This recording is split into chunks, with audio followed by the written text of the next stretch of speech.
got tagged so many times today, and I guess it's true what my teammates say. That attitude sucks and it's really lame, and my sportsmanship is really gay.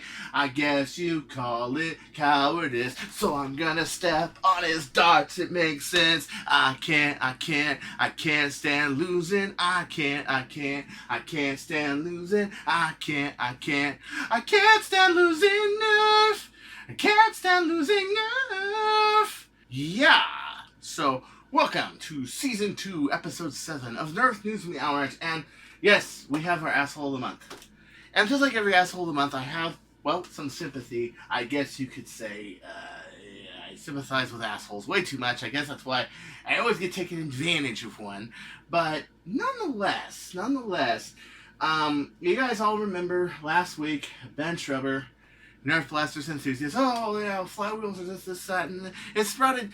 You know, they're just unfair, and it sprouted a lot of videos and a lot of other discussion in the community about, you know, one guy, as you know, Wacom put up a video. Flywheels too OP? No, I don't think so. But I will say this: every game has kind of a blaster balance to it.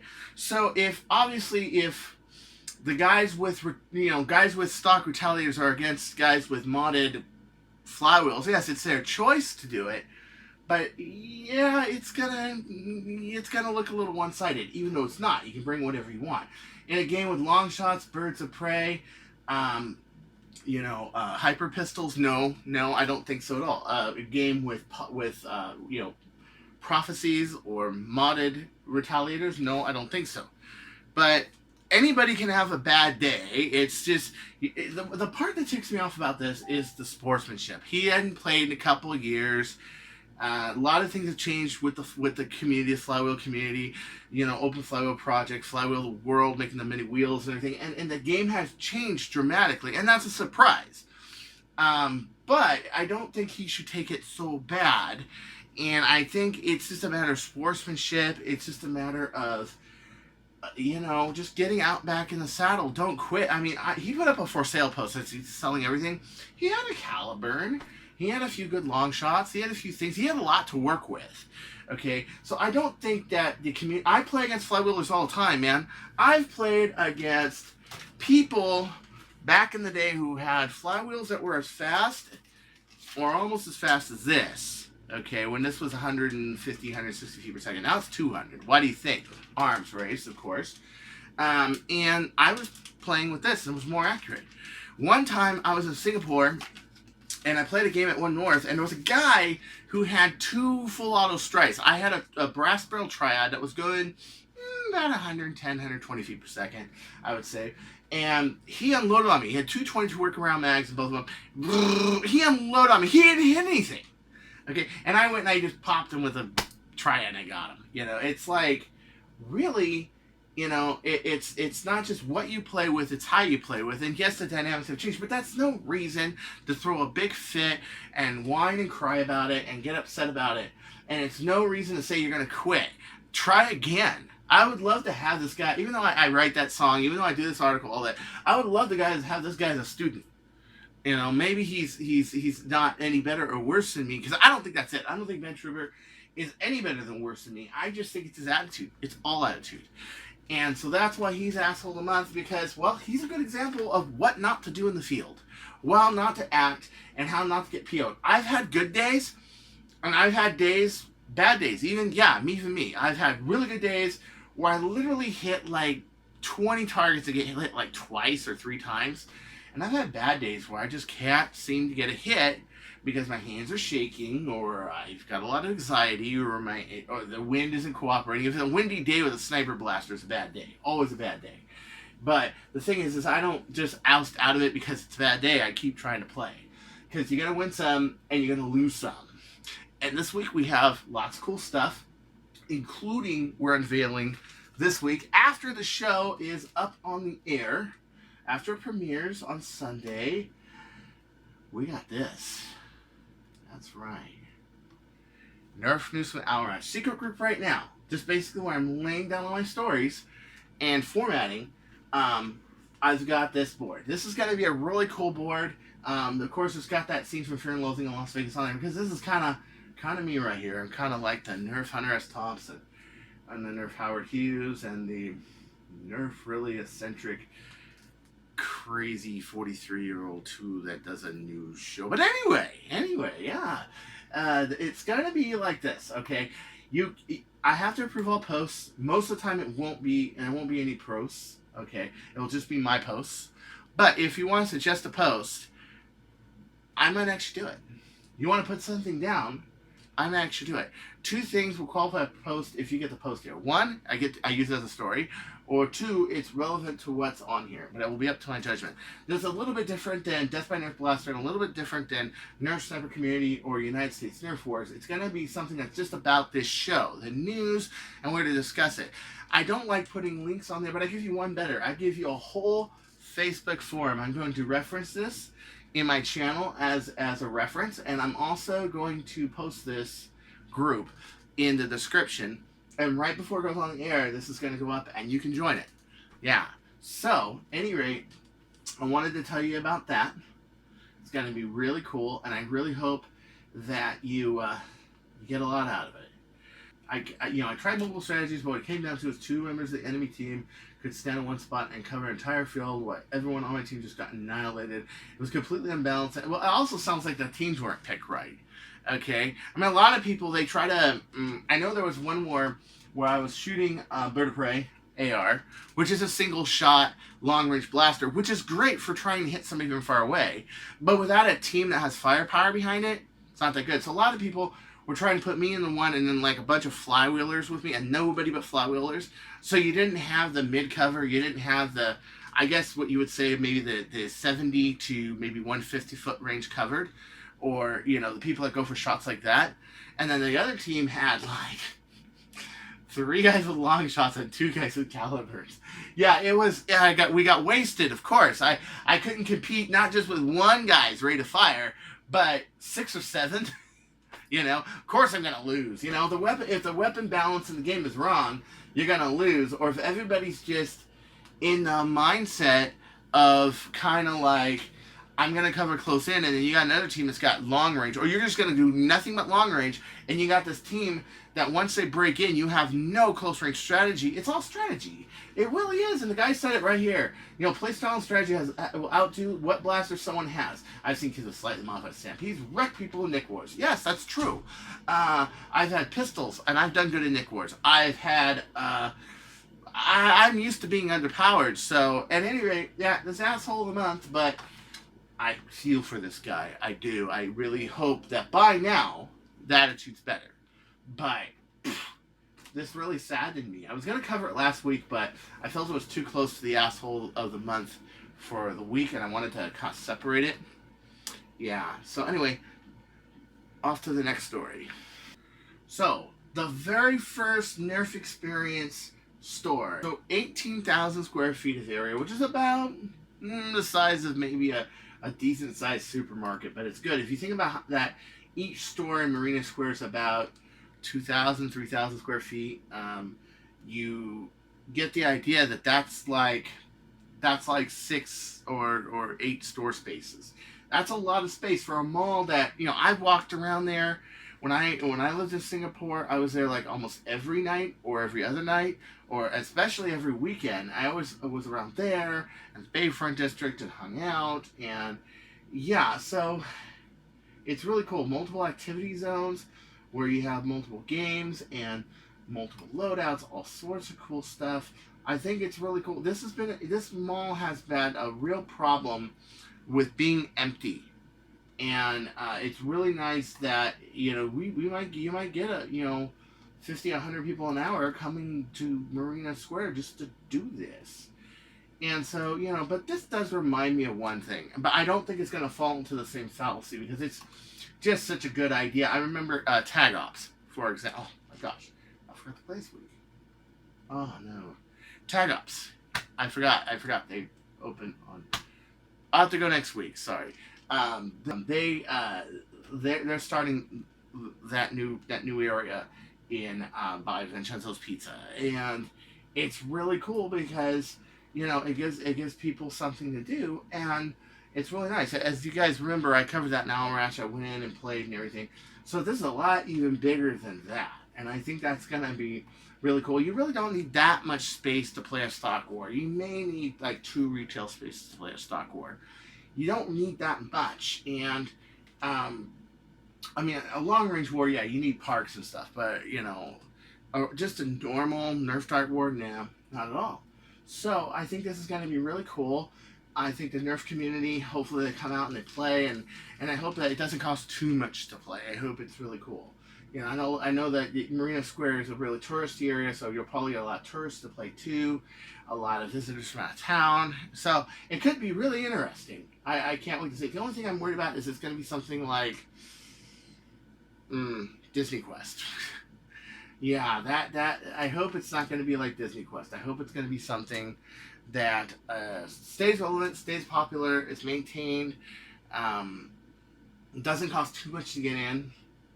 Like Disney Quest was kind of like a half park, which was a big arcade. It was like 5 stories.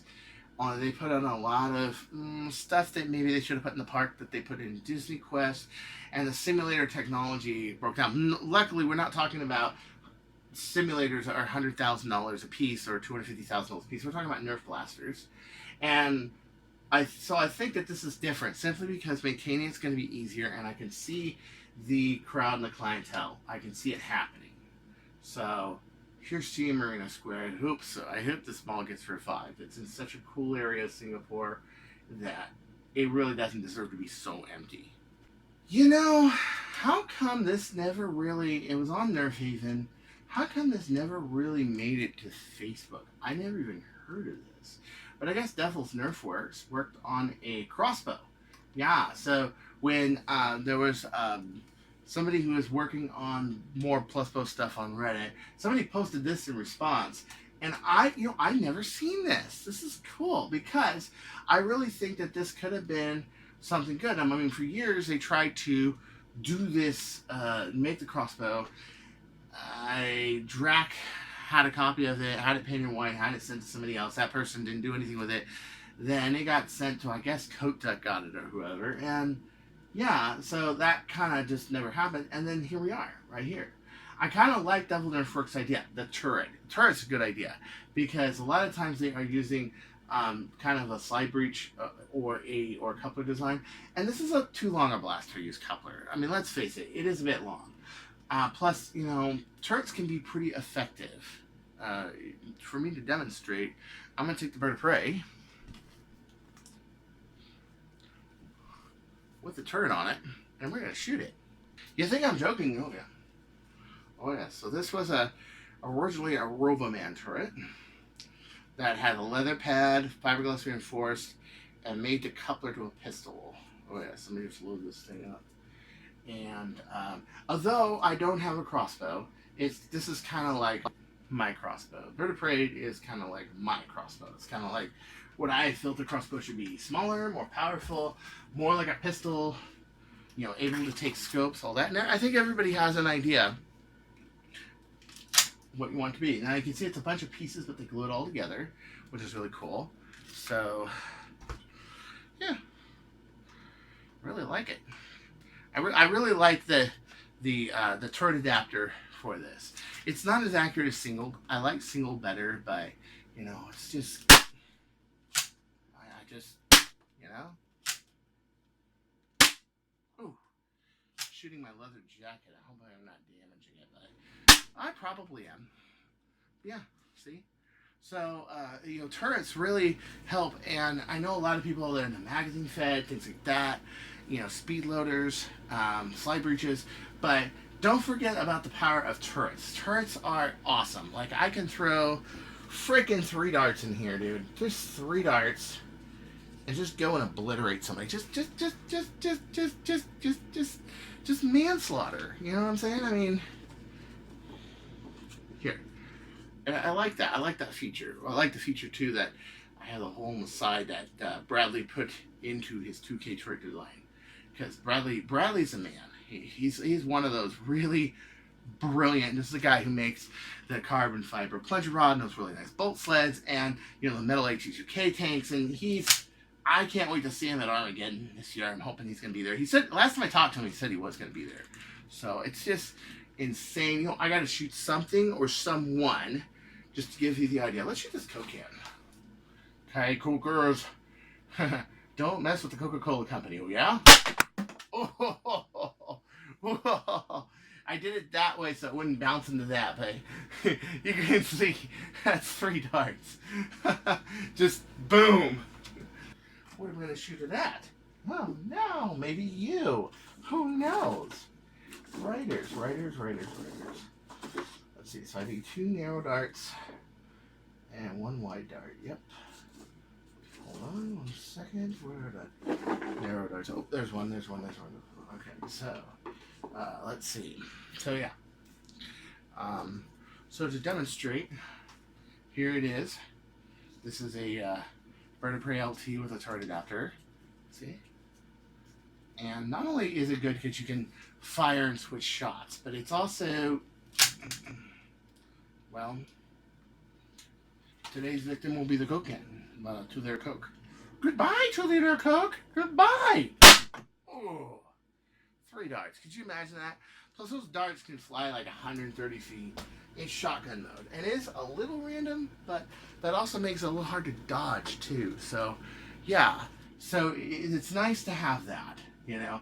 This is 3D printed, but it looks like it has a rod that it's hooked to that's not 3D printed. That's really cool. So I am wondering why nobody jumped on this. You got the tube, you got the turret, you have everything. Why didn't anybody jump on this? I am really wondering. If you guys can leave me some comments on this, I would appreciate it. I mean, why get a plus bow when you can actually make a 3D printed crossbow? And I wonder why this doesn't get so much interest. So I'm bringing it up here right now because this looks just damn fascinating. 2017, damn fascinating. You know, I really think this looks just cool. Oh, it's around the time that I was down and out. Yeah, because, you know, I have too much sympathy for assholes. Yeah, that's why I ended up in Singapore. Yeah. So, this was on Reddit right here, and it was an idea to, well, I guess revive the plus bow. Yeah, and this was made by, I believe, who was the author of this bad boy?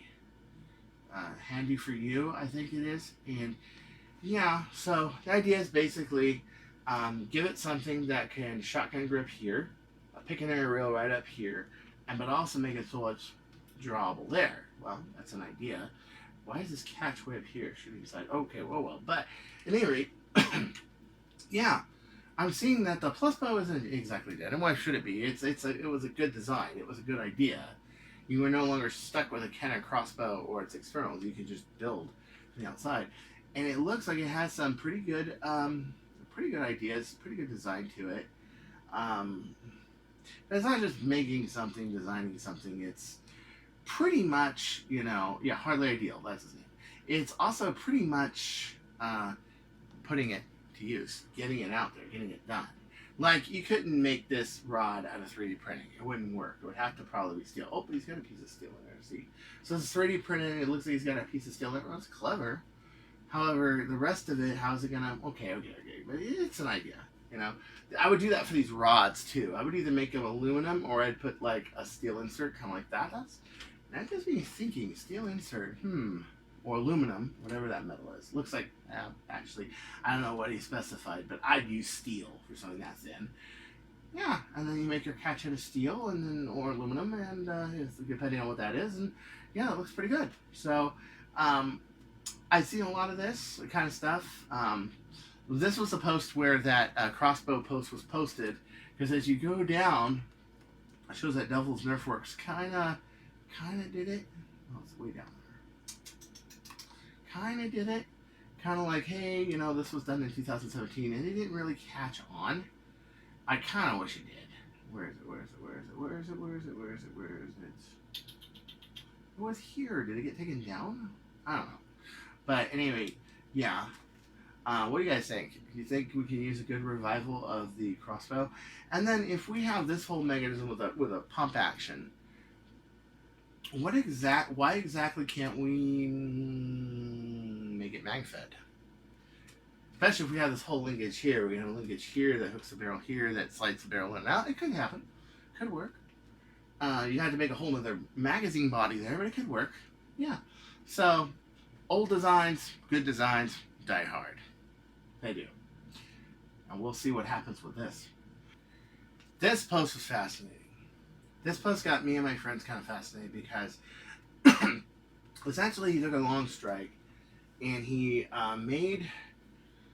he covered it in foam and fiberglass. That's right, fiberglass. Ooh. So if you're using polyester resin, you gotta use urethane foam. Epoxy compatible stuff. I'm not sure about styrofoam, but last I heard, it doesn't make styrofoam go kaboof. But yeah, you can basically carve the outside with like urethane foam and then coat it with fiberglass. And then you can sand the fiberglass and then you can make it wood like that. This is fascinating. So he didn't do any mods to it because his name was Nerf Crusader. He didn't do anything, any mods to it because his group requires that it's unmodded. But this is really wow. I mean, you can do anything with the blaster. Hidden Mickey, look at the Hidden Mickey. I'm not even in Disneyland. He made his own standoffs. It's really cool. Only thing is, it does look really real. Like, my league would probably ban it because it looks real, but because of the wood grain and everything. But I like it. It's really cool. It really makes you think, what else could you do with fiberglass? We've seen what Boomtendo's done with fiberglass. And, oh, by the way, Boomtendo, yeah, we have a package to open. Before I forget anything, I forgot about Dartsone's game yesterday. How can you forget, Chris? You know? But, yeah, I'm so sorry, Patrick. I am sorry. Make it up to you somehow, I promise. And we got a package from Nintendo. Yeah, he made those things. But this looks just awesome, fascinating. It really does. So let's see here. So guess what?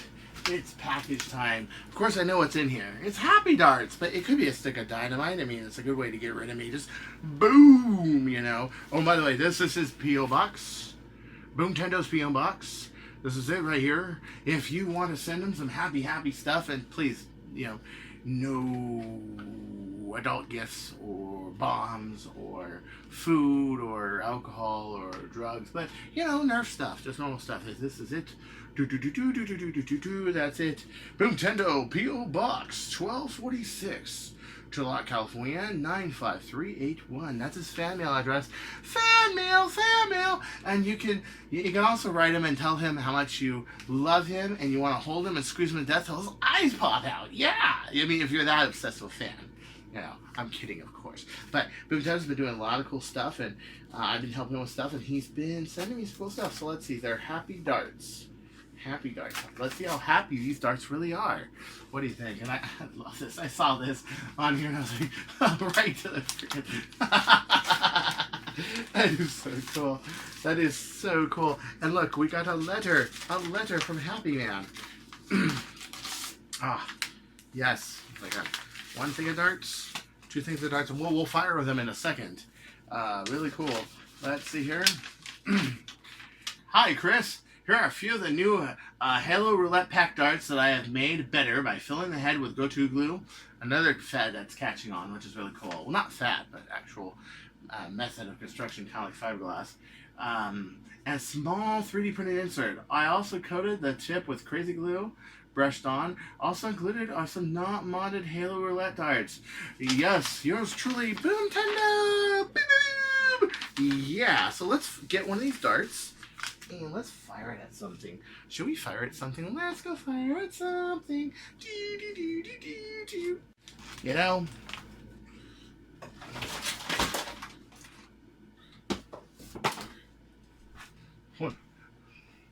Hold on a second. Okay.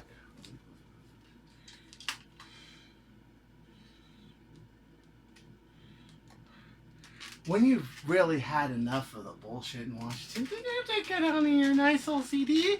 What did the LCD TV ever do to you? Yeah, so anyway, here's a dual strike.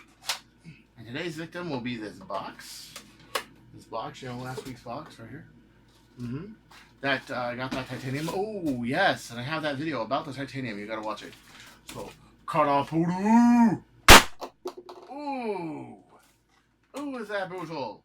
That is brutal. Brutality. Wow, and they seem pretty heavy too. Like about a something or other. It's pretty crazy. So, yep, let's watch this again. Let's see here. What I find really cool about this, more cool about this than anything with these new Halo darts, is I made this breach, and I'm finding that it actually loads in the brass pretty well. Oh, wait, when I say that, it becomes a little hard to load the brass. Don't know why, but yeah, it loads pretty well. And let's shoot it straight out. What do you think? Right at the 22416. Let's see. Oh. That's incredible. Yes, Boomco can be that powerful. And these darts make it so you can brass breach. And this is kind of what he's been doing. The normal darts don't do it. And the reason the normal darts don't do it is they will literally... Oh, these are babies. Thank you. Is they will... So I got some old darts here and some new darts here. So these are the old darts. And they stick to, see, so this is sticking to my nose, my oily nose, or even better, my glasses. And they're supposed to hook to special paper that when you hit, it's stuck on there, but of course nobody has special paper. So there it is. Old and busted, new hotness. And the new hotness is pretty rad. It's pretty cool. They got good weight to them, good power to them. I'm going to go outside and probably shoot them, but probably where it's retrievable, not my backyard, because I only got 6 of these, but... Woo, baby! No, wait. Do I have more than 6? Wait. I got them mixed up. The same color. Okay, hold on. Nothing is fucked here. Nothing is fucked. Okay, there we go. Yeah. I got 6. And then here's the next one. Yeah. So this is the thing with these new darts. Is they're making it possible to brass breach.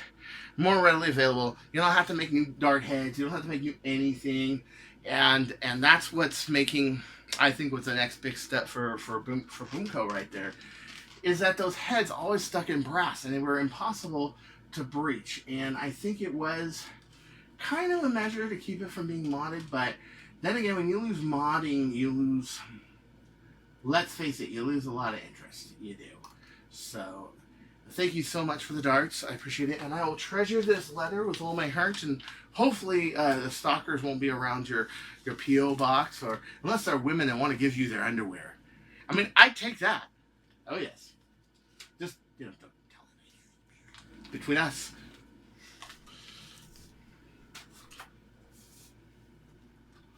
What's up, Nerfers? So I was watching this the other day with my friends, and I was chatting away. Where's the chat replay? The chat replay! You gotta play the chat replay! YouTube's screwing up again. But anyway, I'm in here, and we were doing this. And Gavin sent Alan his happy spam kit, and he sent me my spam kit too, so I'm gonna go by and picking it up. And yeah, it's pretty cool. So he did a video on this. And he did a very good comprehensive video about the product, about how to assemble it, how to make it, how to shoot it, the advantages they had. It's probably one of the best reviews. I like Joshua Church's and Wongcom's video, but I don't know.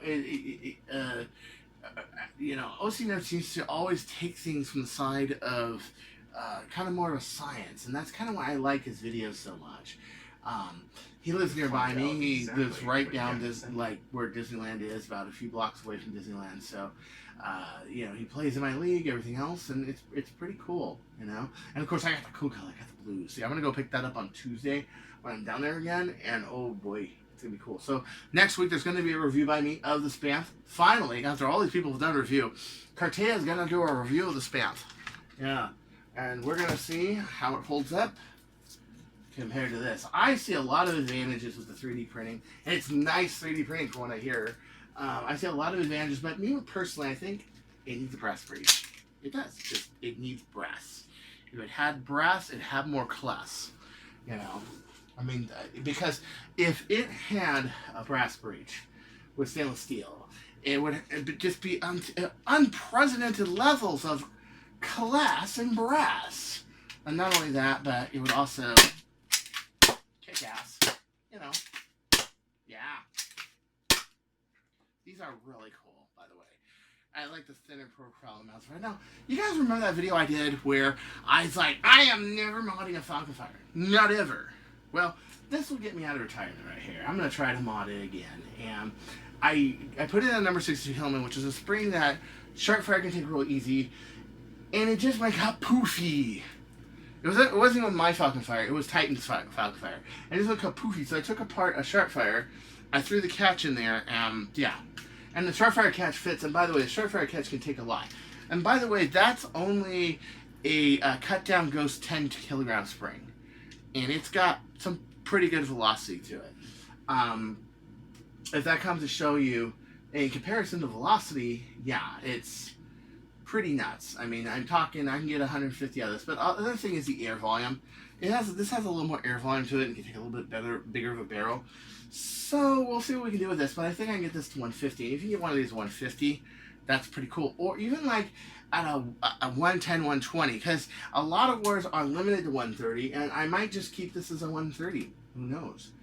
I like tight fit barrels though, but look at these nutserts he put in, and the screws, and the magazines. I mean, just really great design. And my thing was about the Spam kit is, you know what? He could almost just make a grip, make a trigger hatch, put a tube on there. He could almost make his own.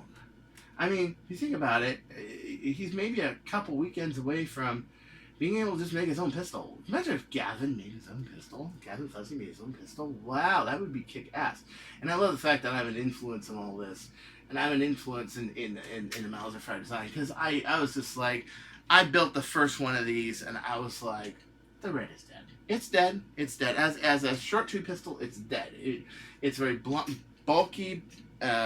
You know, it shoots Steffens, but you need a Steffen kit for it. I like the fact it's compact, it's light, it's easier to aim, it's easier to holster, and yes, you can holster these. So that's the other thing I want to bring up about the Spam kit. You see this right here, where you have the back hook here and you have it hooked to here. This is how you would make your holsters. And no, you can't go to Black Tactical and just get a holster and make it work. But that works. That works extremely well. Yeah, and if you even want more coverage, you can have it loop around here so it never flies off. And of course, you know, being magnetic clasp, you can just, I mean, I call it the other Mauser Fire I have, I call it the closer, because it's just, ooh, it has closed quite a few rounds. Let me tell you, it's a good setup. So, my condolences to the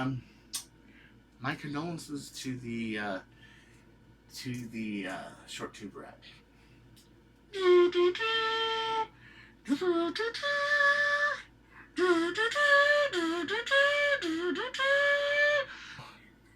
Justin did this video, narrated this video about the tracer dots, night vision, and no scoping. So basically made the dots so they would tracer. Look at that. Isn't that just cool?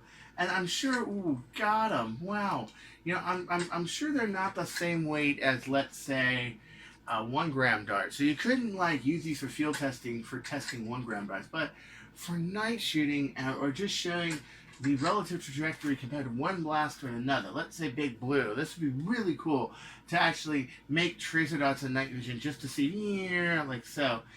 This is a really great video, and of course this is brought to us by Make Test Battle, which, you know, I dig Justin, I dig Alex, and, you know, me and Ryan never really get along, and I think it's because a little bit more like, he's a little bit more of a physicist, a mathematician, kind of a book, kind of about the book, and I'm a little bit more a dreamer, where I will literally see something that I want and try to get it, and so I do things a little more trial and error. But there's an advantage to being that kind of dreamer guy, and there's an advantage to being that bookwork kind of guy. Like, Alan's doing a lot of studies of long shot, and he's doing it kind of by the book, and by studies, and by studying the dart trajectory and all that. And I do that too, but he's doing it with a little more academic knowledge. And somebody like me just kind of Howard Hughes everything. And those two just never get along. And it's not that I don't really like Ryan. I think Ryan's cool. He's smart. I saw that video he did on lipo safety when I got the pigeon. I needed to my friend had me read through a whole playlist. My friend Corey Riven, had me go through a whole playlist of of lipo safety videos, and his was one of them. And I found him very, very informative about building your blaster with the lipos, with the wiring, with the motors in mind. Have it all in mind, and then come up with your setup, which is really smart. I mean, he's smart. I mean, he's one thing to make test battle. He's smart. He's really cool. I mean, but it's just me and him. We always fight. Last time was when I said I brought this back to full glory after bringing it from Ragnar Oktoberfest and downgrading the spring, trying to make it do 250 feet per second, but it still did like 270 no matter how hard I tried. And I said it's back to his 145 foot flats, glory, which is true. It can do 145 flat with a brand new turf spring. But he's like, oh, no. You'd have to do 570 feet per second because the book says so. Well, the thing is, if you limit yourself too much to math, and I understand math and physics and all that have involvement, but there may be more going on, especially with a Nerf dart that has, well, buoyancy. I mean, this is like a little airfoil. Of course, we cut these down so that this doesn't interfere as much on, cut down length darts. But, stuff like that we disagree with. It's not like I'm wrong or he's wrong. It's just, we don't get along. And some people, you just don't get along. It's nobody's fault, really. But I do like his channel. I do like his friend's channel. I do like that they come up with stuff like that. And it takes somebody like Alex, like Justin, and like Ryan especially, to come up with this kind of stuff and do it, because it's really cool. They also have a cool show called the Power Hour, which is really good. Yeah, I think they're using passive. They're using passive infrared, but or just not actually just flashlight, and then it's just picking it up. But it's just, what a cool idea. I wonder. I've wanted to do like a glow magazine where this would have like UV lights in it, and it would glow the darts, and I would have the clear mag for that. I never did it, but I was thinking about doing something like that for night shots. But then the glow-in-the-dark foam is different than like the green foam I often use, and even that is different. Like when me and OC Nerf did some test shooting, the white dart just went like over the building. It was just like, what the hell? And the green foam ones all shot consistently, so it's not what I use. So I'm like, ooh, blasted lion, got him. That is awesome. One more story, and then I'm gonna get a drink. So this, maybe you guys remember, I was a little tough on this. Orange Modworks and their X1 rifle and their pistol, which is called the X100 Mini. They're supposed to be, they're supposed to be like a Stampede, where they have internals that reciprocate and Springer and all that. And I was really critical of it. I was. And main reason is because, well, one, the ergonomics. I mean, that's not really cool. Two, magazines. It's not a standard magazine at all. They're using all these weird magazines. It looks like something that some hippie high on weed made. And I did make that, I did make that comment. Yes, I did. Okay. Or like something that Mason Go would design, the jet blasters, and just put it on paper and not think of internals or anything. He did that. And that was the latest incarnation of the Archer. Was he took that and kind of put seated internals in it, which of course the original Archer is not seated internals at all. It is actually like a Sharpfire, but a little bit more like Bird of Prey internals. So this thing would probably shoot like 250 feet per second, 280 feet per second. I mean, that was what they wanted to do with it. They wanted to shorten the thing to nothing, but the way I wanted to design it, it would have been great. It would have been a great blaster. Of course, they make the hardest part, which is the magazine, and it never gets done. But I'm just saying this is I've been through it, so I know that illustrator or designer can kill a design. And that was my point with this, is because I've had illustrators kill a design. Archer's dead. Why? An illustrator. There you go. And an idea of, oh, we want this to be one size fits all, when to begin with, it's a Stefan pistol. Okay? Because we want to look at the numbers and go, oh, only 2% of the people buy Stefans. Well, maybe because it's not on store shelves. Ever think of that? I go to Walmart, Target, any old store, and all I find are full lengths. So if there were Stefans, it's like if there were rival balls, it would be popular. That was my concept, of course. But as you can see, you don't own the place, you don't run it. It's basically it.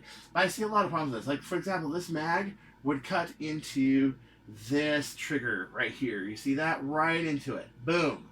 Okay, and don't tell me that's swept back to here, because it's not. These are purely concept drawings. And even though it's an idea, it's the beginning of an idea, and I hope they really flesh this out. Like they make this pistol grip and then make it go back like that instead of making this round where it's just going to crush your thumb with that thin radius there.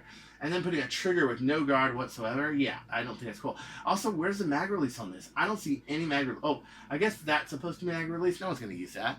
You're going to want a hook mag release like this, or one in front of the trigger like they do on a lot of blasters. Yeah, like kind of like the Rapid Red. You know, you're going to want one like, and it's not going out anytime easy. Yeah, so yeah, you're going to want something like that, or something like what Gavin Fuzzy did with the Spamp. It really, two things. One, I don't think it's a practical design.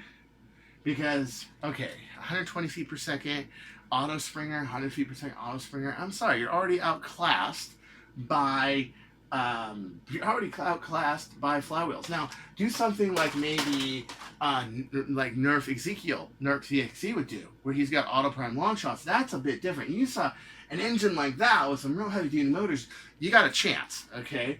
Or if you just think differently. The other thing is the third thing is proprietary magazines. Okay, no one's gonna want to just buy a magazine just for the blaster. It's kind of like the Hurricane. Sure, it comes with a magazine, but you gotta buy all these 6-round magazines. And it's not just that you gotta buy more magazines. You got a whole nother magazine system that now you gotta be familiar with this magazine. Now you gotta be familiar with that magazine. Now you gotta be familiar with that magazine. And pretty soon you got a magazine for every different blaster, and they're not interchangeable.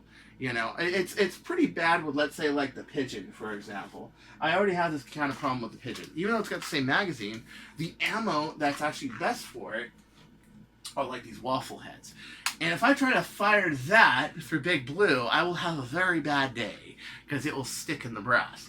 However, if I try to fire, let's say, a silicone PAC-D, it may not break the cage, it may crack the cage, but it's definitely not as good as, let's say, soft rubber or waffle heads. Where waffle heads have give, okay, lots of give, okay. See that? I can just press it like that, no problem. It's not going to damage my cage. This thing, although it's soft, it's got a lot of give to it, yeah. And not only that, I don't want to take my good Steffens and damage them, so I have to reglue the heads every single game because flywheels are a bit more rougher on darts than, let's say, one of these or a Bird of Prey or something like that. So already I have to deal with that with non-standardization, and I don't like it. I hate it. It's not really fun. Well, as soon as you do that with magazines, it becomes very difficult. Or it becomes like you bring the long shot and you bring the Pigeon and you're like, ah, shit, I forgot the magazine for the mini one, the X100 Mini. Damn it! I wanted to show you how to shoot it. Anyone got an X100 Mini? Anyone? I'm ready. 12 rounder? Anyone? No. See? So the problem is it's like, do we really need a third mini mag? No, we don't. Well, fourth if you count Explorer, but who the fuck buys their mini mags? Only for their X-Hawks, pretty much. Again, yeah, nobody uses that mag standard. Why? Because it's for one blaster or two, including like the Junior or whatever the fuck, right? And yeah, so this is why I was kind of like being hard on them, because I've seen just so much good stuff come out of Orange Works.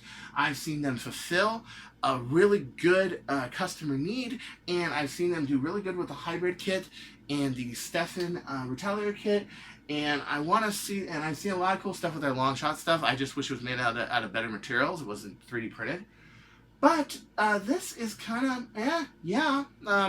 kind of left field. And that's what I mean. It's okay to dream. Like I talked about the difference between me and Ryan Geddes, and how I'm a dreamer, and I do things a little differently. It's successful. I'm a successful modder, but again, you get a lot of people that do bookwork and say, well, that doesn't add up, or that doesn't fly, or that doesn't, it's like, you know what? Maybe you're right. Maybe it's not 245. Maybe it's 240. Maybe it's 235. Who cares? I'm the longest guy in the field. I don't care, Ryan, you know? And sadly, every time we make up, I have to kick him out of my form because he's being a douche, you know? And that's just his personality. And there's nothing wrong with him. It's just, well, you know, to somebody like him, I'm annoying. You know, to somebody like me, he's annoying. So, again, you know, a designer, same thing. They will just draft something. And then I run into these designers a lot of times that will defend a design so bad that they absolutely just have to have it. They don't think about the public, whatever. I mean, like for example, Jet Blasters. I was the only guy who was around that place, around those people, who even had an idea about Nerf. Their production manager never nerfed. He was a bomb guy. And I taught him all he knew about Nerf. Okay. We had, the sales guy was a Nerfer, also, but he wasn't a designer. That was Titan. And Mason, he played with Nerf, but he's just not in a Nerf modding, which is the market we were into. So the owner collected Nerf blasters, right? But again, didn't know anything. So it's kind of like the one guy who knew everything got screwed, and everybody else is kind of, The other two guys quit because they didn't want to put up with the bullshit. And the creative designer just kind of went ahead with it. And that's kind of what happened with Jet. And I see that happen with illustrations. I see that happen with highly credentialed people, where the highly credentialed people will beat the people that have the actual knowledge to do it. Yeah, it happens. So if you think about it, don't get too obsessed with this design. Let me get a drink, and let's for the end of the show, and then let me come up with a few suggestions for this to be positive, because I do want you to succeed, Orange Modworks. I do. And by the way, What the Film originally posted this, the one I saw. Maybe somebody else posted it other than that, like Orange Modworks, but he's the source I saw. So I'm going down memory lane today. I know. And I mean, I'm bringing up like Ryan, and I'm bringing up Jet Blasters and all them, but yeah, it's like, well, that's what I mean when I do an asshole of the month like Ben Schreiber, and I sympathize with him, because it's like, if you only had this, you only had that. I don't profess myself to be like mega religious or anything, but I do like see people from their side of things, and I try to sympathize. And when I see somebody has a problem, I try to, what can I do to help? I try to be a good person. So this is the Scotch Johnny Walker Game of Thrones White Edition. It was going for like $40. It is now $20 because the bottle is a frosted bottle that in the cold it says winter is here. So it's kind of winter themed, and it's almost summer. It's May. So yeah, it's going for like $20 at Ralph's. So get this stuff. It's also a couple proof points higher. It's 41.7% alcohol rather than 40, which is 80 proof. So it's like, I think it's 83.5 proof or something like that. So it's a little higher proof. They obviously did that so it wouldn't frost as easy, because Scotch has a tendency to do that if you throw it in the freezer. So okay, enough about that talk. What can we do about this blaster? What should be done? First off, pick a more standard magazine format. Yes. Especially we got all this long barrel here. This whole thing is 24 inches long, which is good, because if your firing system's way back here and you got all this barrel to deal with, you can really, and that's got to be like, I don't know, 12, 14 inches of possible barrel. That's cool. You can put a really long firing system in this thing. So your breech end's probably about right here. So yeah, about 12 inches, I'd say. You can probably throw something a little bit more like a long shot diameter. Or you can probably make it, you can make it 120 feet per second, but overbuild it to be 200. If you made it like prophecy size and gave it, you're able to give it at least 14 kilograms of prime. And that's a lot. That's metal gears, that's metal internals, that's a lot of stuff. And yeah, you're probably going to jump the price of it at least $60, $80. Yes. But it would be practical. And even if you were just use a standard spring to pass safety, be 100, 120 feet per second, I understand Singapore is not going to let you just sell something that's 200 feet per second. I understand. I've been a designer, been there, okay. But if you were to make it like that, then you could make it 6 kilograms out of the box, like the Ceta is, and then you can up it to maybe 14. Just by somebody adding a spring, or even adding a second spring, right? So I don't know what the firing system is on the inside, but it's spring, and spring can be upgraded, of course. The other thing is standard mag. You've got to have a standard mag system. This is just not going to fly. I mean, how many people use the X-Hawk mags from Explorer? Nobody. Why? It's made for 1 or 2 blasters. A few of his blasters that are said, and that X-Burst thing. That's pretty much just a copy of a Stampede.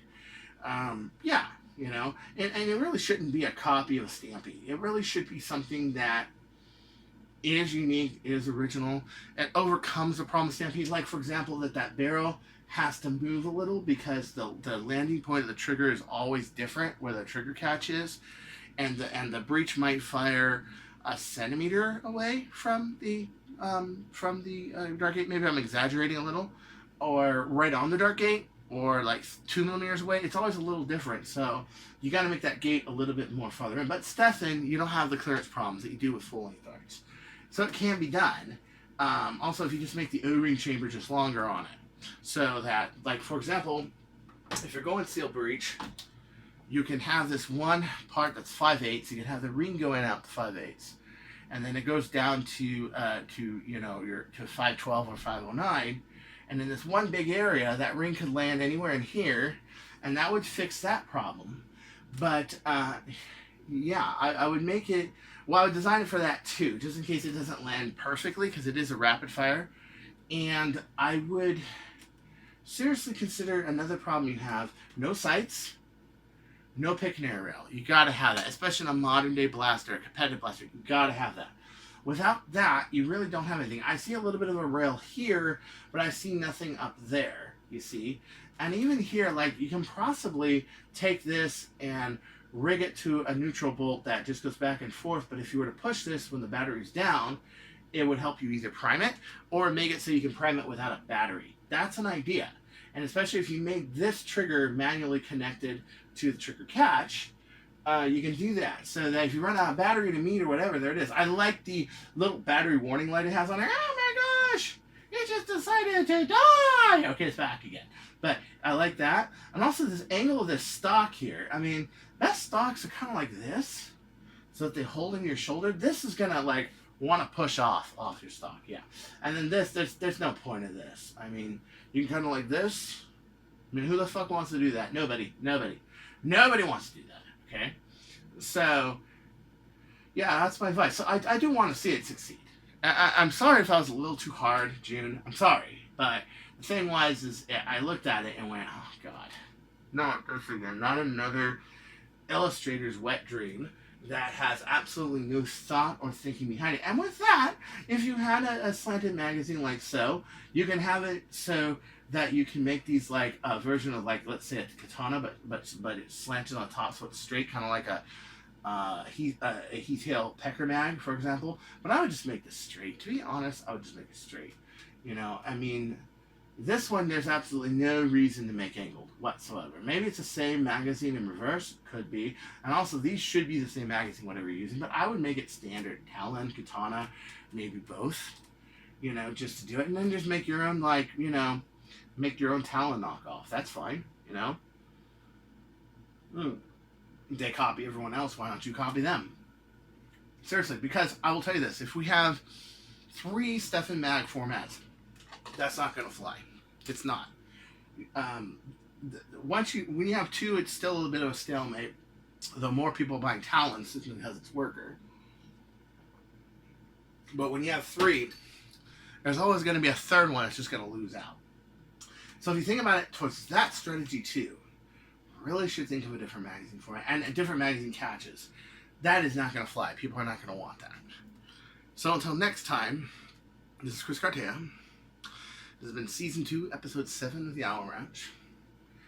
And don't you go changing, or I'll find you. Man, they even have the warning on there. You see that? And now to the bloopers. And there were a few this one.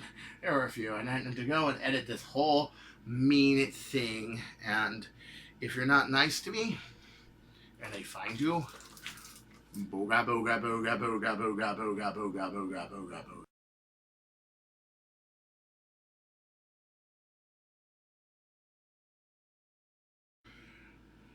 I got tagged so many times a day, so I'm gonna cry. That flywheel's lame.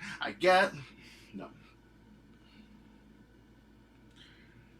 Yeah, so welcome to episode 2.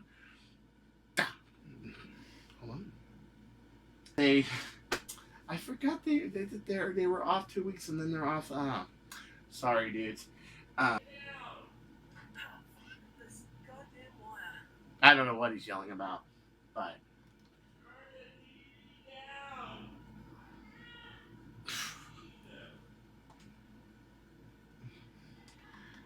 It's so fun living in the family.